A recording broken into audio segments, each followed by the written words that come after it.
समंदर में दुश्मन का आ रहा है काल। समंदर में टारगेट सेट, 52,000 फीट से होगा अब अटैक। अब समंदर में गरजेगा राफेल एम। इस खबर के बाद पाकिस्तान को करारा झटका लगा है, क्योंकि समंदर में भी अब चोट खाने को तैयार रहे पाकिस्तान, क्योंकि राफेल एम आईएनएस विक्रमादित्य और आईएनएस विक्रांत पर तैनात किए जाने वाले हैं। पहलगाम में नापाक हरकत के बाद भारत के एक्शन से पाकिस्तान दहशत में है। एयर स्ट्राइक और सर्जिकल स्ट्राइक के बाद अब हिंदुस्तान के दुश्मन भारत के नए बाज से कांप रहे हैं। भारत अपने भरोसेमंद साथी फ्रांस से राफेल एम लाने जा रहा है। भारत को जल्द फ्रांस से 26 राफेल एम मिलने जा रहे हैं।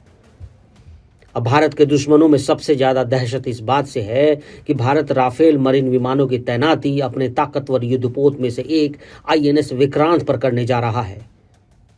लड़ाकू विमान बनाने वाली कंपनी दशो एविएशन ने फाइटर जेट में भारत की जरूरत के हिसाब से कई बदलाव किए हैं। इसमें एंटी शिप स्ट्राइक, न्यूक्लियर हथियार लॉन्च करने की क्षमता और 10 घंटे तक फ्लाइट रिकॉर्ड करने जैसे फीचर्स शामिल हैं। राफेल एम की डील में सबसे बड़ी बात यह है कि फ्रांस से जो डील है उसमें भारत को वेपन सिस्टम, स्पेयर पार्ट्स और एयरक्राफ्ट के जरूरी टूल्स भी मिलने जा रहे हैं।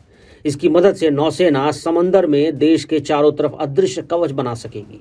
50.1 फीट लंबे और 15,000 किलो वजनी दुश्मन के इस काल यानी राफेल एम में शक्तिशाली एंटीशिप मिसाइलें लगाई जा सकती हैं, जो हवा से हवा और हवा से जमीन पर मार करने में सक्षम है।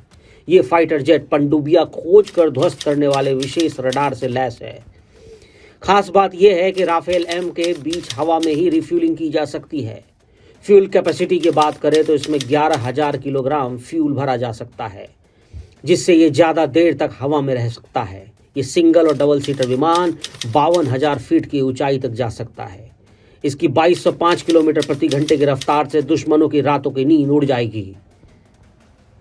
यानी राफेल मरीन राफेल से भी ज़्यादा खतरनाक साबित होने वाला है। राफेल एम को खतरनाक बनाने की सबसे बड़ी वजह है उसके हथियारों की क्षमता। राफेल एम कई सारे हथियारों के साथ एंटी शिप मिसाइल से लैस है, जबकि राफेल स्टैंडर्ड रेंज वाले हथियारों से वॉर करने में सक्षम है। राफेल का रडार स्टैंडर्ड है, जबकि राफेल एम के रडार सिस्टम को नौसेना के हिसाब से बदलाव किया गया है। अभी तक भारत के पास जो राफेल हैं उनके विंग नॉन फोल्डेबल हैं, जबकि राफेल एम के विंग्स फोल्डेबल हैं। फाइटर जेट के हथियार लोड करने के बाद उनकी लैंडिंग और टेक ऑफ में सबसे ज़्यादा दिक्कत होती है, लेकिन राफेल एम की खास बात यह है कि यह बहुत कम जगह पर भी लैंड कर सकता है। भारतीय नौसेना के पास 2 विमान वाहक पोत आईएनएस विक्रांत और आईएनएस विक्रमादित्य हैं। इन पर अभी पुराने मिग-29 के फाइटर जेट तैनात हैं। ऐसे में मॉडर्न राफेल एम की तैनाती हो जाएगी तो समंदर में भारत की ताकत कई गुना बढ़ जाएगी। राफेल एम फाइटर जेट से थल सेना और वायुसेना में पकड़ और मजबूत होगी। यही वजह है कि राफेल एम की धमक ने दुश्मनों को खौफजदा कर रखा है।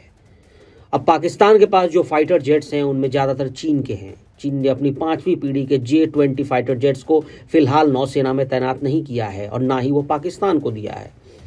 इसलिए कुछ कमियों को छोड़कर राफेल एम चीन और पाकिस्तान के फाइटर जेट्स को टक्कर देने में पूरी तरह से सक्षम है।